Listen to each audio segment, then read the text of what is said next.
Assalamualaikum warahmatullahi wabarakatuh. Waalaikumsalam warahmatullahi wabarakatuh. Jumpa lagi dengan podcast Pasca Sarjana. Hai teman-teman KUA. Hari ini kita kedatangan tamu dari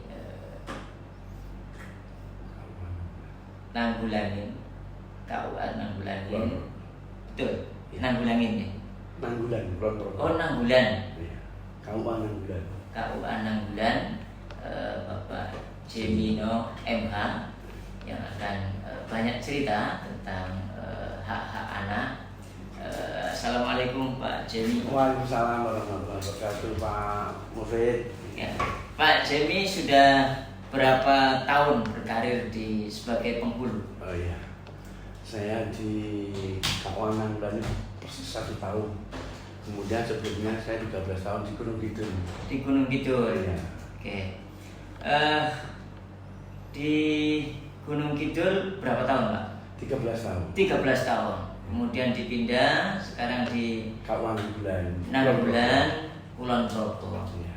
Sudah 1 tahun. 1 tahun sudah menemukan banyak fenomena Pak. Iya, terima kasih Pak Mufid. Assalamualaikum warahmatullahi wabarakatuh. Ya, kita bersyukur hari ini bisa silaturahim di podcast Pasca Sarjana UIN Suka Jakarta. Ya, mengenai pertanyaan Pak Mufid ya, saya di KUA Nanggulan dalam 1 tahun kasus fenomena yang ada di lapangan, khususnya yang terkait pada pernikahan. Ya, kebanyakan pernikahan normal-normal saja. Kami 1 tahun lalu ada 180 pasangan deh. Nah, ini hampir sama juga di KUA sebelum saya di Nanggulan juga sama 180, 190 1 tahun. Ya. Kemudian kalau yang pernikahan normal artinya pasangan laki-laki perempuan dengan umur yang sudah layak nikah, sudah dewasa 21 tahun atau 19 tahun, ini wajar-wajar saja. Hanya saja yang nikah mungkin di bawah umur 19 tahun pasti pendaftarnya harus ditolak. Nah, kemudian mereka rata-rata pasti ke pengadilan agama untuk minta dispensasi. Ya. Nah, fenomenanya kadang terjadi paling utama paling banyak adalah karena ada istilahnya KTD, kehamilan tidak diinginkan. Itu bahasa umumnya, tapi kalau bahasa saya kehamilan sebelum menikah. Sebelum menikah, Pak Mufid ya. Ya. Nah, namun juga ada juga yang kehamilan ini terjadi juga pada pasangan yang sudah dewasa. Nah, Ya. ada juga yang karena sudah punya suami istri terjadi, mohon maaf ya, dikatakan perselingkuhan sehingga terjadi KTD juga, kehamilan tidak diinginkan. Sehingga dalam pernikahannya pasti harus menunggu sampai melahirkan. Nah, dari situ ada beberapa hal Pak Mufid. Ya. Salah satunya mungkin karena mereka kasus kalau yang terakhir ya terjadi perselingkuhan. Ini jika sampai melahirkan otomatis si anak tadi banyak pertanyaan statusnya, ini anak siapa dan Iya. Tapi karena dalam masih dalam ikatan perkawinan masing-masing, nah ini masih harus sampai melahirkan baru bisa dinyatakan nikah upah. Lah, ini juga ada yang kasus akhirnya malah melakukan undang tokoh agama katanya begitu sebelum lahir akhirnya dikatakan nikah sah agama, nikah siri. Nah, tapi kalau kita lihat namanya sudah masih pada punya pasangan, otomatis kan tidak dibolehkan secara agama. Maka pasti harus sampai melahirkan ini. Nah, kalau itu Pak, kalau tren pernikahan anak di Nanggulan seperti apa dalam durasi 1 tahun ini? Iya, dalam 1 tahun 2024 ini di Februari ada 1 pasang ini di bawah 18 tahun. Kemudian di bulan Juni ada 1 pasang. Kemudian di bulan ini Desember ini sudah mendapatkan izin dari pengadilan. Hari kemarin hari Rabu sudah bisa menikah. Juga mohon maaf umurnya masih di bawah 15 tahun. 15 tahun. Ya. Artinya baru lulus SMP, masih baru lulus SMP ya. Iya. Artinya dalam durasi 1 tahun ini Pak Jemi sudah menjumpai paling tidak 3 pasang. Iya. Oke, untuk yang pasangan pertama tadi nikah di bulan Februari, Iya. itu setelah menikah, apakah kemudian setelah dinikahkan ya sudah nikah seperti biasa? Apakah dari KUA ada pendampingan kepada mereka yang notabene-nya masih anak-anak? Iya, terima kasih Pak Mufid. Ini yang saya jadikan program unggulan di KUA bulan dan juga sebelumnya. Jika ada pasangan manten nikah izin dispensasi pengadilan, kami programkan untuk kami sambangi, kami kunjungi, baik jika ada kemungkinan sebelum menikah kita sambangi, setelah menikah melahirkan pendampingan kami sampai dewasa 19 tahun. Dan ini kami tidak sendiri. Saya ngajak TPK, Tim Penggerak Keluarga dari PKB, PLKB, penyuluh KB, kemudian dari Puskesmas. Karena tim bersama-sama. Kenapa? Karena kita sedang digalakkan pencegahan stunting. Betul. Ya, seperti program pemerintah ya. Betul. Iya, jadi itu saya kira program cukup menarik untuk karena saya lihat bahwa pernikahan bagi anak itu sebenarnya banyak faktornya. Salah satunya tadi ada kehamilan di luar pernikahan atau sebelum pernikahan. Tetapi menurut Pak Jemi, kan pernikahan itu sebenarnya bukan satu-satunya solusi, tetapi kemudian di masyarakat hari ini ketika terjadi hamil sebelum pernikahan, ya kebanyakan motif yang menjadi dorongan orang tua itu adalah ya menutupi aib salah satunya, ya. Sehingga kemudian menurut panjenengan, kalau pernikahan itu dilangsungkan sebelum dewasa, artinya masih anak-anak, menurut pandangan panjenengan itu potensi untuk terjadinya perceraian itu seperti apa? Iya. Dari pengalaman selama menjadi penghulu. Ya, kalau pernikahan dini, ya istilahnya pernikahan dini di bawah 19 tahun ya, setelah adanya perubahan tentang umur pernikahan dengan Undang-Undang 16 tahun 2019 bahwa anak bisa dinikahkan jika sudah 19 tahun. Ketika sebelum 19 tahun ini memang kebanyakan rentan mempunyai resiko bisa berdampak kepada adanya perceraian. Oleh karena itu KUA 6 bulan ini berupaya bagaimana pencegahan perceraian ataupun kita upaya melakukan treatment bagi mereka pasangan nikah usia dini dengan kerjasama dari PLKB, Puskesmas bersama KUA. Nah, otomatis ini tidak melupakan perangkat desa, Pak Dukuhnya, Pak Lurah, PKK, seperti itu.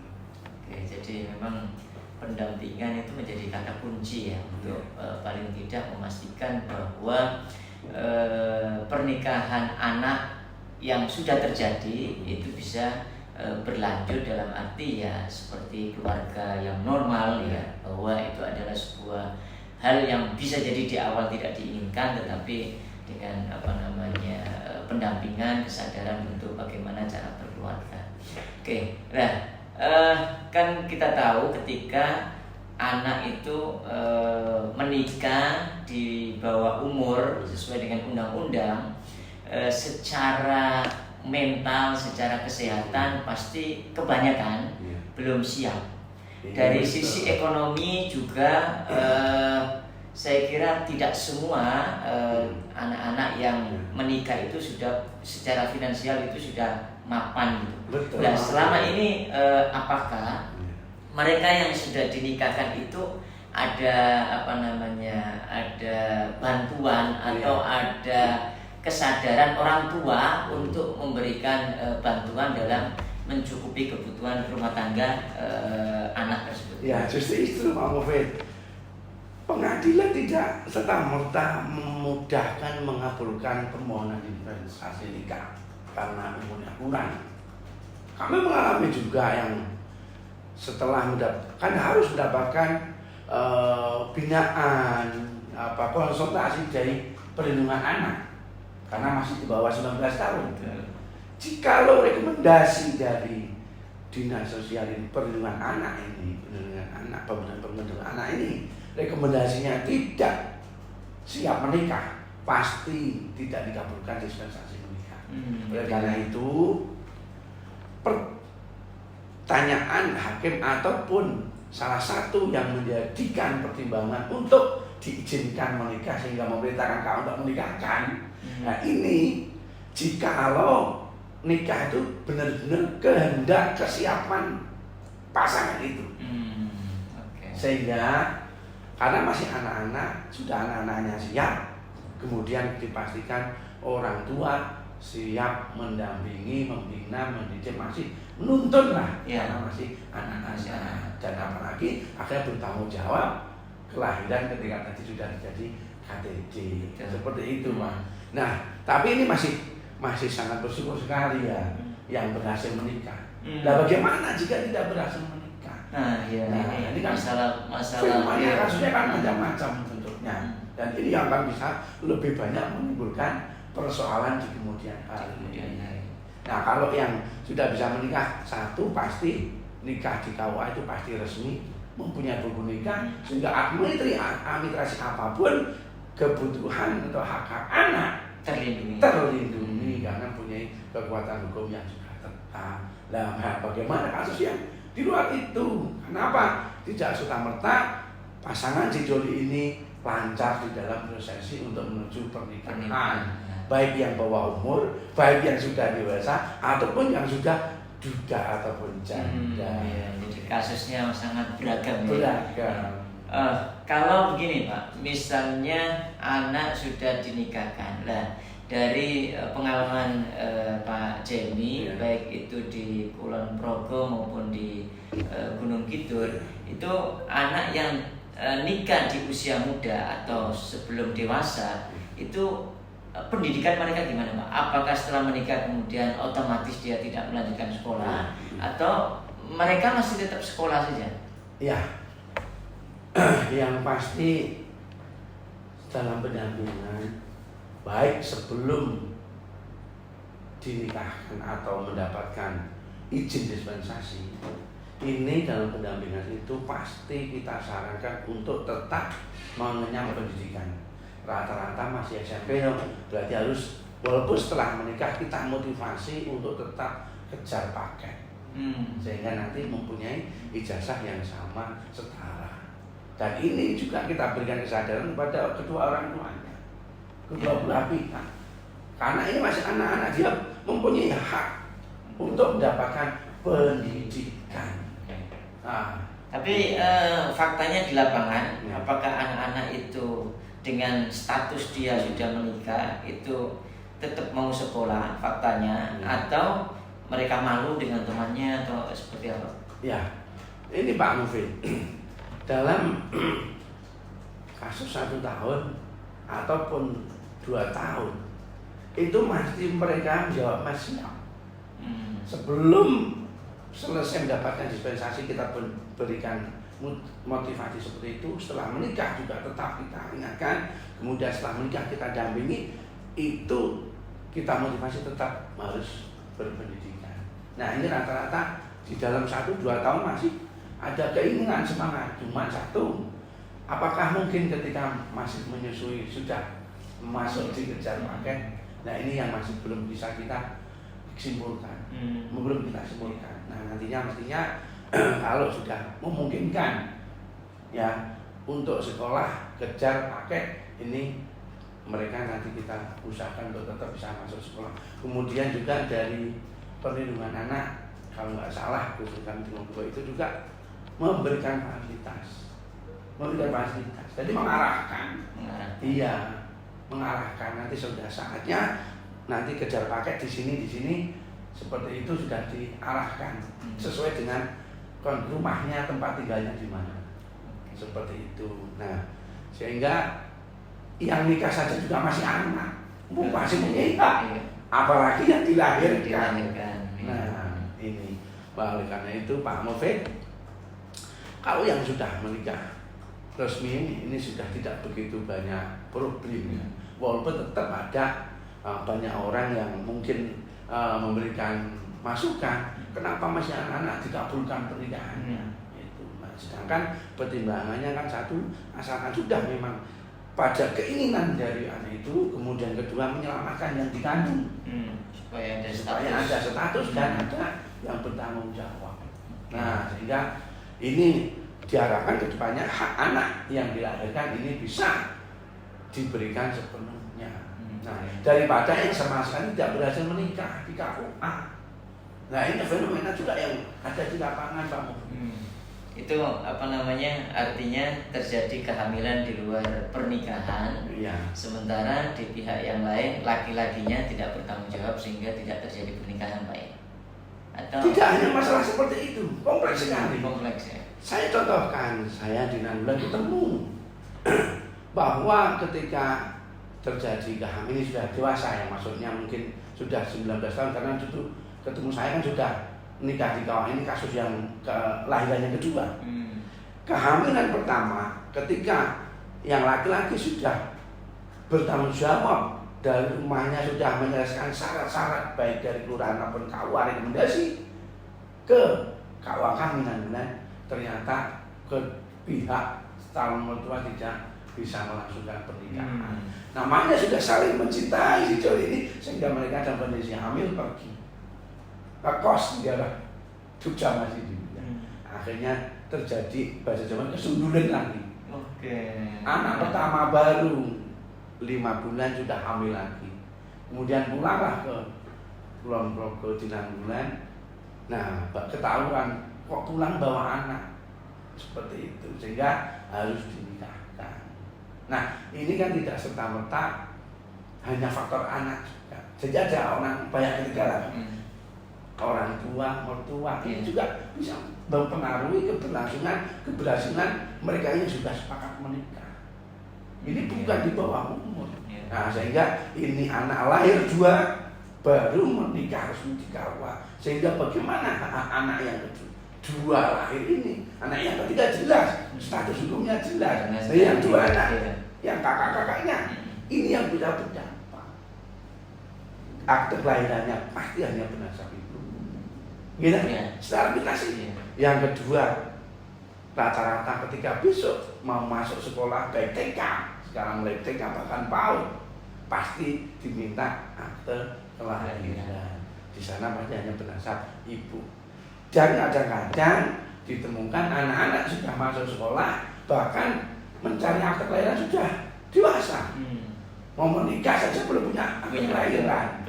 Nah, maka ini berdampak kesulitan bagi anak. Nah, kemudian juga secara sosial, ya, masyarakat mungkin di teman-temannya bisa dibully. Nah, ini yang paling kasihan. Nah, psikis anak bisa terpengaruh. Nah, ini Pak Mufid, kasusnya banyak sekali. Beragam sekali. Yang terakhir Pak, kalau di beberapa KUA kemarin menceritakan juga kasus tentang pernikahan anak itu memang trennya di sebagian KUA naik, tetapi sebagian KUA lagi semakin turun. Nah, menurut Pak Jemi, pernikahan itu memang harus atau menurut pendapat Pak Jemi, pernikahan yang disebut sebagai pernikahan anak itu kan kurang dari 19 tahun ya. Nah, menurut Pak Jemi, perlu tidak negara itu memberikan aturan seperti itu, atau ya yang penting sudah balik sudah bolehlah menikah? Iya, negara hadir memberikan peraturan tentang umur nikah sangat diperlukan. Jikalau tidak ada aturan, pasti selalu terjadi perdebatan. Kenapa? Nanti masing-masing menggunakan keyakinannya. Ada yang sudah balik sekian, bahkan sekarang sudah tahun, mungkin sudah balik SD, sudah balik. Nah, masih anak-anak banget. Nah, oleh karena itu dengan adanya negara hadir menentukan batas umur nikah ini untuk melindungi anak-anak kita semua, hak anak ini dilindungi. Tapi menurut Pak Jemi umur 19 itu ideal atau itu kayaknya bisa dinaikkan Pak, mungkin 25 supaya secara mental lebih kuat, kemudian finansial juga lebih kuat, atau gimana menurut Pak Jemi? Iya, kalau saya masih sesuai dengan Undang-Undang 174 pasangan nikah 21 tahun. 21 tahun. Iya, kalau kurang 21 tahun izin kedua orang tua. Jika kurang 19 tahun yang sekarang, sejak 2019 harus dispensasi pengadilan, dan itu pun belum tentu dikabulkan. Begitu, sesuai dengan apa kondisinya seperti apa setelah dalam sidang. Ini diskusi sangat menarik karena berhubungan dengan fenomena sosial yang terjadi di masyarakat hari-hari ini, dan KUA itu sebagai tokoh sentral yang langsung berhadapan dengan masyarakat, sehingga kemudian peran KUA menjadi sangat penting dalam memberikan pencerahan, kesadaran kepada masyarakat untuk pentingnya memperhatikan pernikahan sebagai gerbang untuk membangun sebuah rumah tangga dengan kesiapan mental, dengan kesiapan finansial, kesiapan fisik, dan yang lainnya, sehingga bisa menciptakan keluarga yang harmonis. Dan pada saat yang sama praktek pernikahan dini atau pernikahan di bawah umur ini bisa ditekan semakin berkurang, dan itu akan memberikan satu dampak yang baik bagi masyarakat. Untuk mewujudkan Indonesia Emas, untuk mewujudkan generasi Indonesia Emas 2045. Ya. Terima kasih Pak Jemi atas diskusinya, atas sharingnya, dan kita tutup podcast ini dengan Assalamualaikum warahmatullahi wabarakatuh. Waalaikumsalam warahmatullahi wabarakatuh.